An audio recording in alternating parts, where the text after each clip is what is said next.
ठीक आहे. मग या वीरशैवांचं तत्वज्ञानाचं कार्य या ठिकाणी चालत असताना आपण इतरत्र न थांबता कुठे यायला पाहिजे? या शिवानुभव मंडपामध्ये यायला पाहिजे. इथं येऊन त्याचं ज्ञान ग्रहण करायला पाहिजे.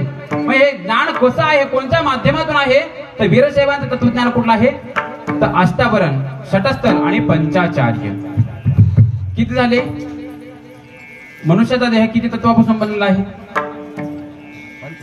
5 ज्ञानेंद्रिय, 5 कर्मेंद्रिय, 5 प्राण आणि 4 मन, बुद्धी, चित्त आणि अहंकार. किती झाले सर्वे? 19. आता वीरशैवांचं तत्वज्ञान सांगतो बघा. अष्टावरण किती झाले? 8. षटस्थल 6. किती झाले? 8 आणि 6 14. आणि पंचाचार्य किती झाले सर्वे? किती? 19. बघा, देह भगवंताने हे जे देह बनवून दिलाय याच्यामध्ये सुद्धा 19 तत्व आहेत आणि वीरशैवांची सुद्धा 19 तत्व आहेत. आणि या वीरशैवांचं तत्वज्ञान कसं आहे या अष्टवर्णामध्ये आपण पाहूयात. आवरण म्हणजे कवच. जसं एखादा